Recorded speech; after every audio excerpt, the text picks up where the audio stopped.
વડોદરામાં ગંભીરા બ્રિજ તૂટવાનો મામલો તંત્રની કામગીરી મુદ્દે ગુમ થનારા લોકોના પરિવારે હોબાળો કર્યો છે। 27 કલાક બાદ પણ તંત્ર રેસ્ક્યુની કામગીરી યોગ્ય ન કરતું હોવાનો આક્ષેપ પરિવારજનો દ્વારા લગાવવામાં આવી રહ્યો છે। વડોદરામાં ગઈકાલે જે દુર્ઘટના ઘટી અને તેમાં 5 વાહનો નીચે ખાબક્યા હતા, તેમાં અનેક લોકો સવાર હતા।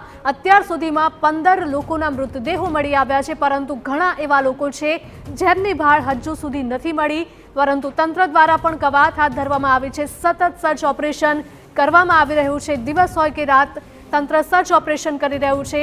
ત્યાંના સ્થાનિકો દ્વારા પણ અહીંયા કામગીરી કરવામાં આવી રહી છે। રાહત અને બચાવ કામગીરી હજુ પણ સતત ચાલુ છે, પરંતુ અનેક પરિવારજનો ત્યાં ઉમટ્યા છે અને તેમના આક્ષેપો છે તંત્ર યોગ્ય રીતે કામગીરી નથી કરતું। તંત્રની કામગીરી મુદ્દે ગુમ થનારા લોકોના પરિવારે હોબાળો મચાવ્યો છે।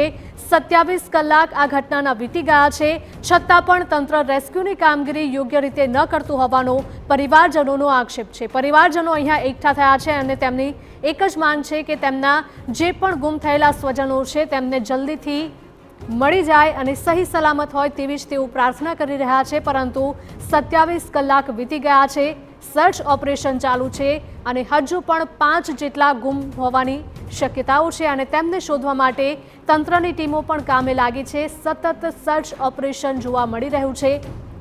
નદીમાં લોકોની શોધખોળ કરવામાં આવી રહી છે। વડોદરામાં ગંભીરા બ્રિજ તૂટ્યો અને તેમાં 5 વાહનો નીચે ખાબક્યા હતા। આ નદીમાં કાદવ કીચડ હોવાના કારણે પણ રેસ્ક્યુ ઓપરેશનમાં ભારે મુશ્કેલી વેઠવાનો વારો આવ્યો છે। આ સાથે જ તંત્રની કામગીરી મુદ્દે પણ હવે ગુમ થનારા લોકોના પરિવારજનો ત્યાં પહોંચ્યા છે અને તેમના દ્વારા સતત હોબાળો કરવામાં આવ્યો છે।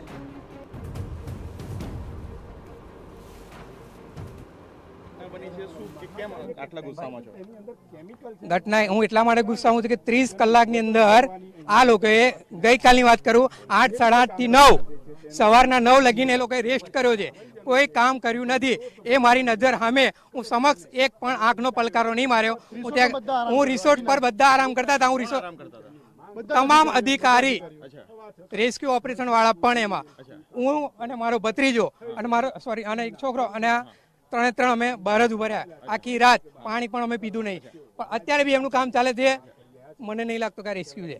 બેન, જે કામગીરી ચાલી રહી છે કેટલો સંતોષ? બિલકુલ સંતોષ નથી ભાઈ, કારણ કે 30 કલાકથી મારું છોકરું અંદર ફસાયું છે, નીકળવું તો જોઈએ ને। તમારે તંત્રની આટલી લાપરવાહી। તંત્ર એવું કે છે અમે કામગીરી કરીએ છીએ। શું કામગીરી દેખાય છે? દેખાય તમને કામગીરી? જે નીકળે છે એ લઈને આવો છો બહાર, એ તો નાના છોકરા પણ કરી લે। જે કામ કરવું જોઈએ, તમારે નીચે જે ફસાયા છે એનું તો રેસ્ક્યુ કરો, કંઈક તો કરો। છેલ્લા 30 કલાકથી અમે અહીંયા છે। મારા બાળકનું નામ દિલીપભાઈ ઈશ્વરભાઈ પડિયા છે, બામણ ગામનો છે, મારો ભાણિયો છે। એ બામણ ગામથી તો મુજ પર જોબ પર જતો હતો, એ જોબ પર જતો હતો એટલામાં પ્રોબ્લેમ થઈ ગઈ છે। સવાર 7:10 નો નીકળ્યો છે છોકરો મારો, હજી સુધી ઘરે બી શું જવાબ આપવો? ચોક્કસથી તંત્ર પ્રત્યે પણ જે નાગરિકો છે તેમનો ગુસ્સો તેઓ વ્યક્ત કરી રહ્યા છે, કારણ કે આટલો લાંબો સમય થઈ ગયો હોવા છતાં પણ તંત્ર દ્વારા કોઈ નક્કર કામગીરી નથી કરવામાં આવી। તે પ્રકારનો આક્ષેપ અત્યારે જે ગુમ થયેલા લોકો છે તેમના પરિવારજનો દ્વારા કરવામાં આવી રહ્યો છે। તો આ દુર્ઘટનાને 27 કલાક વીતી ચૂક્યા છે, પરંતુ હજુ પણ અમુક લોકો છે જે આ નદીમાં ખાબક્યા હતા, પરંતુ તેમનો હજી સુધી કોઈ જ પતો નથી, જેના કારણે અનેક પરિવારજનો ત્યાં આવી પહોંચ્યા છે અને પરિવારજનો દ્વારા હોબાળો મચાવવામાં આવ્યો છે અને સતત તેઓ માંગ કરી રહ્યા છે જે લોકો ફસાયેલા છે તેમને બહાર કાઢવામાં આવે। તંત્રની કામગીરી મુદ્દે તેઓ સવાલ પણ ઉઠાવી રહ્યા છે।